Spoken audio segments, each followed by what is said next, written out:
Hello दोस्तों, नमस्कार। स्वागत है एक और नया वीडियो में।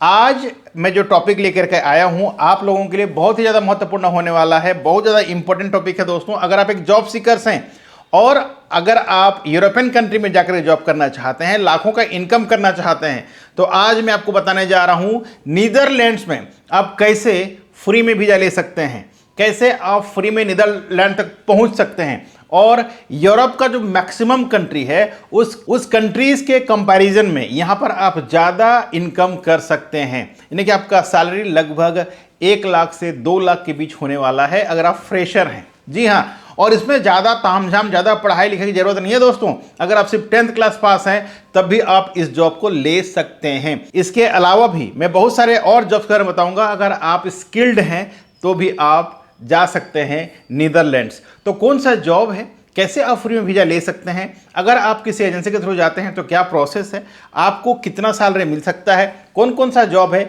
इन तमाम चीज़ों के बारे में आज हम विस्तार से बात करेंगे। तो आपको करना क्या है, सिर्फ वीडियो में आखिर तक बने रहना है। अगर वीडियो अच्छा लगे तो वीडियो को लाइक, कमेंट और शेयर भी जरूर कर लेना अपने दोस्तों को। नमस्कार, मैं हूं अशोक कुमार साहू, करियर कोच, और आप देख रहे हैं Lavanya global career planner YouTube channel. सबसे पहले जानते हैं दोस्तों जॉब्स कौन कौन सा है। तो जो सबसे पहले बता दूं जॉब्स, मैंने पहले ही कहा कि अगर आप पढ़े लिखे कम हैं, अगर आप 10वीं पास ही हैं तो इस जॉब में आप अप्लाई कर सकते हैं। अब समझ सकते हैं अगर 10वीं पास के लिए नीदरलैंड्स में जॉब मिल रहा है तो कितना अच्छी बात है। नीदरलैंड बहुत खूबसूरत देश होने के साथ साथ यहाँ का इकोनॉमी बहुत स्ट्रांग है दोस्तों। यहाँ के लोग भी बहुत अच्छे हैं, बहुत फ्रेंडली हैं। यहाँ का लैंग्वेज, अगर आपको इंग्लिश बोलना आता है तो आप नीदरलैंड्स में इजीली जाकर काम कर सकते हैं। यहाँ का एटमॉस्फेयर बहुत ही सुंदर है। अब जानते हैं कौन सा जॉब है। तो जो सबसे पहला जॉब है दोस्तों, फार्मिंग जॉब्स। फार्मिंग में आपको ज़्यादा मेहनत करने की जरूरत नहीं है यहाँ पर, क्योंकि यहाँ पर मैक्सिमम जो फार्मिंग होता है फ्लावर का होता है। बहुत महंगा महंगा फूल या फ्लावर्स को उगाते हैं दोस्तों, और ये पूरा इंटरनेशनली वो एक्सपोर्ट करते हैं। इस वजह से यहाँ का जो फूल है, यहाँ का जो फ्लावर्स है, उसको बहुत ज़्यादा डिमांड होता है। तो जो मैंने पहले जॉब्स कहा ये इसी काम के लिए है। आपका काम क्या होगा, आपको प्लकिंग करना है। जो फ्लावर्स को प्लकिंग मतलब काटना है, मतलब तोड़ना है, ठीक है। तोड़ेंगे या फिर कैंची में काटेंगे, काट करके या जो पैकिंग उनका जो कवर है उस कवर में पैकिंग करना है। बहुत इजी काम है कि नहीं, कोई भी कर सकता है, ठीक है। यहां पर सैलरी ऑफर किया जा रहा है 1200 यूरो दोस्तों, 1200। मैंने सही कहा ना। जो दूसरा कंट्री में जाएंगे आप तो बेसिक सैलरी लगभग 800 से 900 यूरो होता है। यहां पर एक 10th पास अगर 1200 यूरो बेसिक सैलरी कमाएगा, वो भी सिर्फ 45 घंटे पर वीक और 24 दिन पर मंथ। सोचिए कितना अच्छा सैलरी है कि नहीं। तो अगर आप 10th पास हैं तो इस जॉब में आप अप्लाई कर सकते हैं। जो दूसरा जॉब है दोस्तों वो है इलेक्ट्रीशियन। इसमें 2 इलेक्ट्रीशियन हैं। जो पहला है इंडस्ट्रियल इलेक्ट्रीशियन और जो दूसरा है दोस्तों डोमेस्टिक इलेक्ट्रीशियन। यानी कि इंडस्ट्रियल मतलब बड़े बड़े कंपनीज में अगर आप काम करना चाहते हैं, आपका कोई एक्सपीरियंस है तो आप इसमें अप्लाई कर सकते हैं। जो दूसरा डोमेस्टिक यानी जो घर का जो वायरिंग हो गया, जब आप कंस्ट्रक्शन जब शुरुआत होता है, बिल्डिंग बनते हैं, होने के बाद जो आप इलेक्ट्रिसिटी का जो फिक्स करते हैं, वो सब काम अगर जानते हैं तो इसमें अप्लाई कर सकते हैं, ठीक है।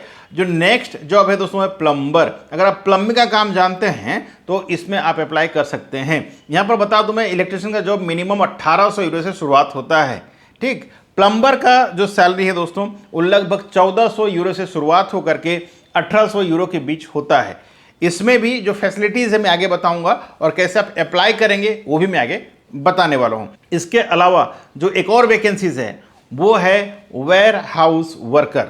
वेयर हाउस वर्कर में बहुत सारे काम है दोस्तों, जैसे कि फोक लिफ्ट ऑपरेटर, स्टैकिंग वाले, स्टॉकिंग वाले, QR code creator and QR code readers का जो काम करते हैं, ठीक है। इसके अलावा रिसीविंग, लोडिंग, अनलोडिंग का जॉब, सिक्योरिटी गार्ड्स का जॉब, सिक्योरिटी सुपरवाइजर का job, inventory associate, inventory incharge, तो इस तरह का तमाम वैकेंसीज फिलहाल आप देख सकते हैं नीदरलैंड्स में।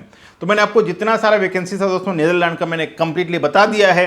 अब जानते हैं इस सब जॉब में अप्लाई करने के लिए आपको डॉक्यूमेंट्स क्या क्या चाहिए। तो सबसे पहले आपको तैयार कर लेना है अपना Europass CV and cover letter.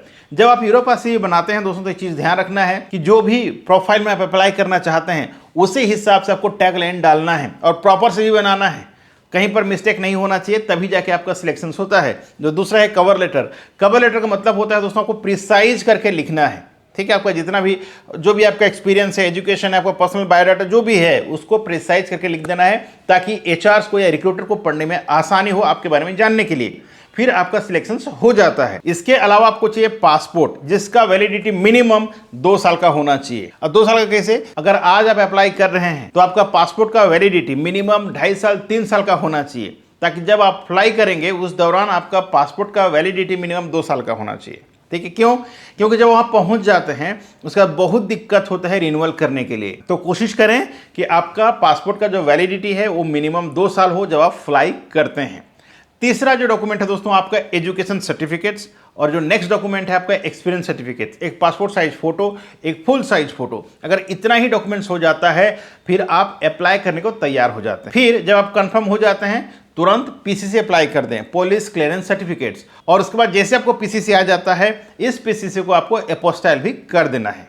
एक चीज और ध्यान रखना है, अगर आपको मेडिकली कुछ प्रॉब्लम है तो आप मेडिकल टेस्ट भी कर लीजिए। क्लियर? अब मैं बताता हूं आपको कि आपको अप्लाई कैसे करना है। आपका डॉक्यूमेंट सारे हो गए, डॉक्यूमेंट्स रेडी होने के बाद अप्लाई कर सकते हैं। तो अप्लाई करने के लिए 2 तरीका है, एक है फ्री में, एक है पेड सर्विस। अगर आप कोई एजेंसी में जाकर अप्लाई करते हैं तो आपको पैसा दे करके जाना होगा, और यहाँ पर खर्चा दोस्तों लगभग 6 से 7 लाख 8 लाख रुपए भी हो सकता है। ये डिपेंड करेगा कि आप कैसे और कहाँ से अप्रोच कर रहे हैं। ठीक, अगर आप ऑनलाइन अप्लाई करते हैं तो फ्री ऑफ कॉस्ट हो जाएगा। फिर भी आपको मिनिमम 2 से 2.5 लाख के करीब खर्चा होना ही होना है अगर ऑनलाइन में अप्लाई करते हैं, क्योंकि आपको फ्लाइट टिकट खुद का होगा, आपका वीजा स्टैम्प में खुद का होगा, आपका इंश्योरेंस खुद का रहेगा। इसके अलावा जो भी और डॉक्यूमेंटेशन चार्ज होता है वो आपको पे करना होता है। तो 2.5 से 3 लाख रुपया खर्चा हो ही जाता है। अगर आप एजेंसी के थ्रू जाते हैं तो लगभग 7 साढ़े 7 के लगभग खर्चा होता है। तो मैंने बता दिया कि मोटा मोटी कितना रुपया खर्चा हो जाता है। अगर आप सोचते हैं कि भाई ऑनलाइन ही अप्लाई करना है तो मैं कुछ वेबसाइट का नाम इन डिस्क्रिप्शन में दे दूंगा, जा करके जरूर देख लीजिएगा और वहां से अप्लाई करना चालू कर दीजिए। अगर आप सोचते हैं नहीं मुझे एजेंसी से अप्लाई करना है तो ये जो नंबर दिया गया है दोस्तों, इस नंबर पे कॉल करें। कॉल करके आप अपना करियर काउंसलिंग बुक कर सकते हैं मेरे साथ, जहां पर हम बैठेंगे 45 मिनट तक और डिस्कस करेंगे 1 to 1 कि भाई एग्जैक्टली प्रोसेस क्या होता है, आप कैसे विदेश तक पहुंच सकते हैं, आप कैसे ज़्यादा सैलरी ले सकते हैं, आप कैसे अपना करियर को एक नया आयाम दे सकते हैं। आशा करता हूं समझ में आ गया होगा कि अगर आप एक जॉब सीकर हैं तो कैसे आप नीदरलैंड्स तक पहुंच सकते हैं, यूरोपियन कंट्री जा सकते हैं, शेंजन वीज़ा ले सकते हैं, शेंजन वीज़ा लेने के बाद कैसे आप 28 कंट्री घूम सकते हैं। इन तमाम चीज़ों के बारे में हम विस्तार से बात करेंगे जब आप काउंसलिंग बुक कर लेते हैं। Thank you so much for watching. मैं अशोक कुमार साहू आपसे विदा लेता हूं आज के इस वीडियो से। मिलते हैं इसी तरह का एक और नए वीडियो में नए टॉपिक के साथ। तब तक के लिए आप रखें अपना ख्याल और मुझे दी इजाजत। Thank you so much. जय हिंद, जय भारत।